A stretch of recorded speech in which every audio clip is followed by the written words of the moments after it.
को जय मसीह की। हम पिछले दिनों से अनादिकाल के परमेश्वर के विषय को सीखते आ रहे हैं। आइए सर झुकाएं, प्रार्थना करें। महान जीवते प्रभु यीशु मसीह, मैं आपका धन्यवाद करता हूँ पिता, एक बार फिर अनादिकाल के परमेश्वर के विषय को और गहराई से समझने के लिए, सीखने के लिए आप कृपा दें। आप हमारी ज्ञान बुद्धि समझ खोल दें। पवित्र आत्मा, आप हमारे अध्यापक हैं, आप ही हमें सिखाएं, समझाएं, ताकि हम परमेश्वर के साथ अपना आत्मिक रिश्ता और गहरी रीति से मजबूत कर सकें। हमारी प्रार्थना को सुन लो, प्रभु यीशु मसीह के नाम से मांगते सुनो और ग्रहण करो, आमीन। आइए हम फिर परमेश्वर के इस विषय में आगे बढ़ते हैं। अनादिकाल का विषय, अनादिकाल का परमेश्वर। आइए मेरे साथ निकालिए नीति वचन 16 अध्याय और 20 वचन। नीति वचन 16 अध्याय और 20 वचन। जो वचन पर मन लगाता वह कल्याण पाता है, और जो यहोवा पर भरोसा रखता है वह धन्य होता है। परमेश्वर का वचन कहता है कि यदि एक भाई या बहन परमेश्वर के इस वचन के ऊपर, परमेश्वर के इस वचन के ऊपर मन लगाता है तो ऐसा भाई या बहन धन्य है। वो इस परमेश्वर के वचन को दिन प्रतिदिन पढ़ता है, मनन करता है और उन बातों को ग्रहण करता है और उनको अपने जीवन में लागू करते हुए आगे बढ़ता जाता है। तो ऐसा मनुष्य परमेश्वर की दृष्टि में एक अनंत काल के जीवन रूपी कल्याण को प्राप्त करता है। और जो अनादिकाल के परमेश्वर यहोवा परमेश्वर पर भरोसा रखता है, ऐसा मनुष्य धन्य है, ऐसा परमेश्वर का वचन कहता है। और हम देखते हैं 23 वचन, नीति वचन 16 का 23। बुद्धिमान का मन उसके मुंह पर भी बुद्धिमानी प्रकट करता है, और उसके वचन में विद्या रहती है। वचन स्पष्ट कहता है, जो भाई या बहन अनादिकाल के परमेश्वर के वचनों को सीखने में दिन प्रतिदिन लगा रहता है और पवित्र आत्मा से प्रकाशन प्राप्त करने की गुहार लगाते हुए पवित्र आत्मा से सीखता रहता है, तो ऐसे मनुष्य को परमेश्वर का वचन बुद्धिमान मनुष्य कहता है। और उसके मुंह पर भी बुद्धिमानी प्रकट होती है, और इसके गवाह उसके आसपास के लोग हैं जिनके मध्य में वो रहता है। उदाहरण के तौर पे परमेश्वर ने सुलेमान राजा को बुद्धिमानी बख्शी, और उससे ज़्यादा बुद्धिमान ना तो कोई था ना कभी होगा, ऐसा परमेश्वर ने कहा। तो इससे बड़ा धन क्या है यदि हम परमेश्वर से, पवित्र आत्मा से बुद्धि मांगे, ताकि हम परमेश्वर के वचनों को, परमेश्वर के इस कलाम को समझने के लिए, समझने के काबिल हम हो जाएं, क्योंकि संपूर्ण पवित्र शास्त्र पवित्र आत्मा ने लिखवाया है।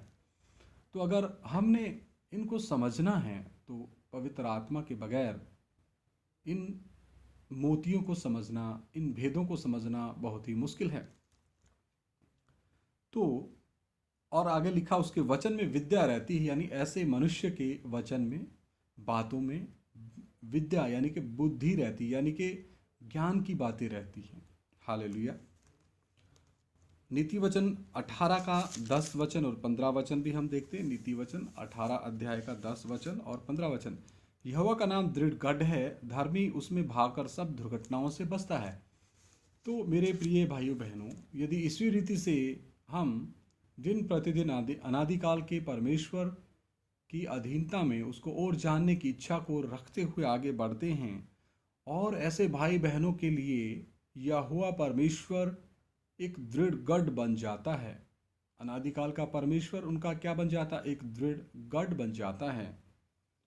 और धार्मी लोग, ऐसे भाई और बहन जो परमेश्वर के भय में दिन प्रतिदिन आगे बढ़ रहे हैं, उनको परमेश्वर सभी दुर्घटनाओं से बचाता है, और उनके लिए परमेश्वर शरण स्थान बन जाता है। तो फिर क्यों ना हम अनादिकाल के परमेश्वर के पीछे चलें, क्यों ना हम अनादिकाल के परमेश्वर को जानें, क्यों ना हम वचन का अध्ययन करें, क्यों ना हम बिना समय गवाएं इस वीडियो में जो वचन आपके बीच में साझा किए जा रहे हैं उनके ऊपर मन लगाएं।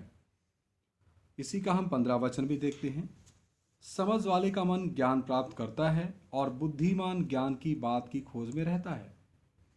तो ऐसे भाई या बहनों को परमेश्वर का पवित्र आत्मा क्या देता है? समझ वाला मन देता है, और ऐसा करने से वो भाई या बहन को पवित्र आत्मा बुद्धिमान बनाता है, और उसके पश्चात वो भाई या बहन परमेश्वर के ज्ञान की खोज में आगे बढ़ते हैं और परमेश्वर को प्रसन्न करने वाला प्रतिदिन का जीवन वो व्यतीत करने में आगे बढ़ते जाते हैं। हालेलुया। और परमेश्वर हमसे क्या चाहता है? परमेश्वर का वचन कहता है, तू अपने यहोवा परमेश्वर से, प्रभु यीशु मसीह से अपने सारे मन, अपने सारे प्राण और अपने सारे ज्ञान के साथ प्रेम रख। Hallelujah, hallelujah. प्रभु का धन्यवाद हो। एक वचन और पढ़ के हम प्रार्थना करेंगे।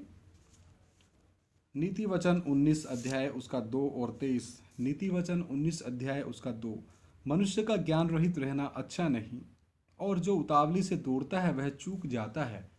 तो मेरे प्रिय भाइयों बहनों, ऐसा किसी के साथ ना हो कि वो उद्धार से वंचित रह जाए, वो प्रभु यीशु मसीह को अपने जीवन में अपना प्रभु और मुक्तिदाता ग्रहण करने से वंचित हो जाए। ऐसा किसी भी भाई या बहन के साथ ना हो। आगे लिखा है,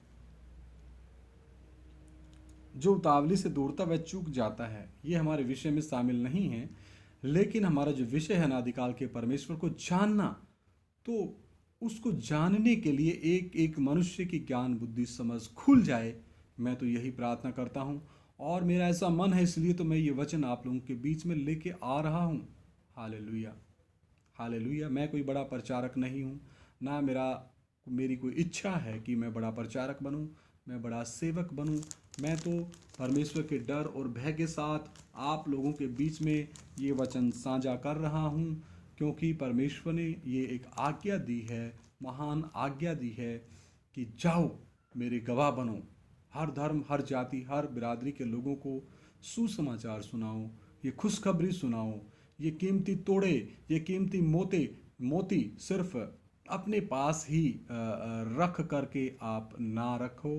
इन कीमती मोतियों को, इन कीमती तोड़ों को, ये अनंत काल के जीवन के धन को परमेश्वर के लोगों के बीच में, अन्य जातियों के बीच में, जिन्होंने अभी तक ये सुसमाचार नहीं सुना, उन लोगों के बीच में भी इन वचनों को आप लेकर जाएं, ताकि वो भी बचाए जाएं। हालेलुया। परमेश्वर चाहता है कि एक दुष्ट भी नाश ना हो। एक ऐसा मनुष्य जो दुष्ट है, अधर्मी है, कुकर्मी है, और उसका मन पापों में और उसका मन इन सारी गतिविधियों में लगा रहता है, परमेश्वर की इच्छा है कि वो भी बचाया जाए, एक दुष्ट भी उद्धार पाए। और परमेश्वर चाहता है कि किसी का भी नाश ना हो। इसी का एक और वचन हम देखते हैं, नीति वचन 19 का 23 वचन। यहोवा का भय मानने से जीवन बढ़ता है, और उसका भय मानने वाला ठिकाना पाकर सुखी रहता है। तो मेरे प्रिय भाइयों बहनों, अगर आज की आधुनिक मनुष्य जाति अपने बनाने वाले कर्ता को पहचान लेती है, अनादिकाल के परमेश्वर को जान लेती है, और उसके साथ अपना व्यक्तिगत रिश्ता कायम कर लेती है, तो उनके लिए वो अनंत काल का जीवन दिन प्रतिदिन उनको परमेश्वर की तरफ ले जाता है, और परमेश्वर उनको और भी गहरे भेदों से प्रकट करता है। यहोवा का भय मानने से जीवन बढ़ता है, उनकी पृथ्वी पर भी उम्र लंबी होती है, और वो अनंत काल तक कभी नहीं मरते। क्योंकि परमेश्वर का वचन कहता है, यदि कोई मुझ पर यानी प्रभु यीशु मसीह पर विश्वास करता है, यदि वो मर भी जाए तो फिर भी वो जिएगा। हालेलुया। यही हमारी आशा है कि हम एक दिन प्रभु यीशु मसीह के साथ गुप्त आगमन में बादलों पर उठाए जाएंगे, और परमेश्वर हमें लेने बहुत जल्द आ रहा है। हालेलुया। और यही हमारी आशा है, और इस रीति से हम सदा अपने प्रभु यीशु मसीह के साथ रहेंगे। हालेलुया। यही हमारी आशा है, और यही आशा परमेश्वर चाहता है एक एक मनुष्य के पास पहुँचे। तो यदि अनादिकाल के परमेश्वर का भय भाई या बहन कोई भी मनुष्य मानता है, तो उनका इस पृथ्वी पर भी जीवन बढ़ता है, और वे अनंत काल के स्थानों की तरफ अग्रसर हो जाते हैं, और परमेश्वर उन्हें अंधकार के राज्य से निकालकर अपने प्रिय पुत्र, अपने परमेश्वर, अपने प्रिय पुत्र प्रभु यीशु मसीह के राज्य में प्रवेश कराता है। हालेलुया। कितनी सौभाग्य की बात है मेरे प्रिय भाइयों बहनों। तो हम क्यों ना फिर दिन प्रतिदिन परमेश्वर के वचन, प्रार्थना, संगति में और अपना आत्मिक रिश्ता मजबूत करने में आगे बढ़ जाएं। नीति वचन 20 का 15 वचन, सोना और बहुत से मूंगे तो हैं, परंतु ज्ञान की बातें अनमोल मणि ठहरी हैं। इस पृथ्वी के ऊपर सोना और जो अनमोल मूंगे हैं उनकी कीमत बहुत ज़्यादा आंकी गई है, लेकिन सबसे ज़्यादा कीमत परमेश्वर के वचन की है। हालेलुया। तो लिखा है ज्ञान की बातें अनमोल मणि हैं।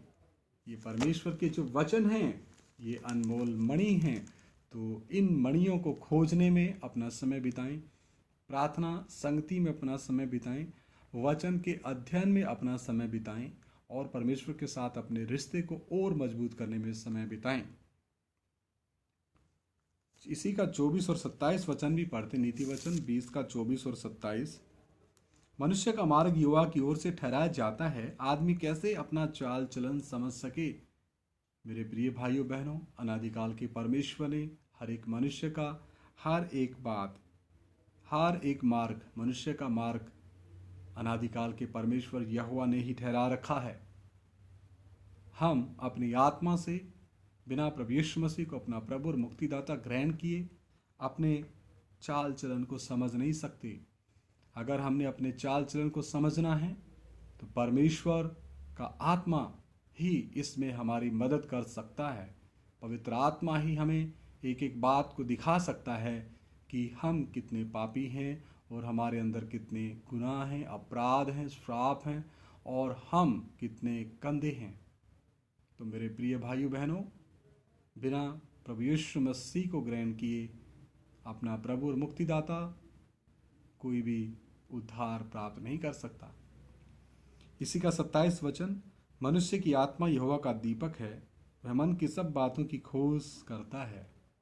तो ये जो आत्मा हमारे आत्मिक पिता प्रभु यीशु मसीह ने माँ के गर्भ में रची है, तो इसका पिता भी वही है और वो परमेश्वर का एक दीपक है। हर एक मनुष्य की आत्मा अनादिकाल के परमेश्वर का एक दीपक है और वह मनुष्य के सब मन के बातों के बारे में जांच पड़ताल करता है, खोजबीन करता है। तो इस रीति से सही क्या है, गलत क्या है, उसके भेद को भी प्रकट करके देता है। नीति वचन 21 अध्याय 21 वचन, जो धर्म और कृपा का पीछा करता है वह जीवन, धर्म और महिमा भी पाता है। तो मेरे प्रिय भाइयों बहनों, जब हम अनादिकाल के परमेश्वर के पीछे चलते हैं, उसको खोजते हैं, तो हम एक धर्म की तरफ, जो परमेश्वर की धार्मिकता है, प्रभु यीशु मसीह, उसकी तरफ बढ़ते हैं और परमेश्वर की कृपा का पीछा करते हैं और वह हमें कहाँ, अनंत काल के जीवन की तरफ ले जाता है। और फिर ऐसा करने से कोई भी भाई बहन किसी भी जाति धर्म संप्रदाय से हो, परमेश्वर उसको धर्म और महिमा से भी भर देता है, क्योंकि परमेश्वर अपनी धार्मिकता उनको देता है और परमेश्वर अपनी महिमा उनको देता है। Hallelujah, hallelujah.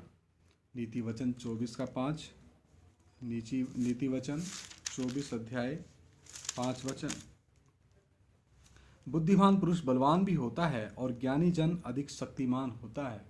तो मेरे प्रिय भाइयों बहनों, जो बुद्धिमान है, परमेश्वर का वचन कहता है वो बलवान है, आत्मिक बलवान है, अंधकार की शक्तियों के साथ मल्लयुद्ध करता है और शैतान के किलों को ढा देता है।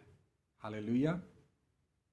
और ज्ञानी जन अधिक शक्तिमान होता है, और जिसके ऊपर परमेश्वर का जो स्वर्गीय ज्ञान है, तीसरे स्वर्ग का ज्ञान है, परमेश्वर के वचनों को समझने की बुद्धि जब पवित्र आत्मा उनकी खोलता है, तो ऐसा मनुष्य आत्मिक शक्तिशाली हो जाता है, आत्मिक तौर पे वो शक्तिमान बन जाता है। और ये सब कुछ परमेश्वर की कृपा और फजल ही तो है, अन्यथा हमारे अंदर कोई खूबी नहीं।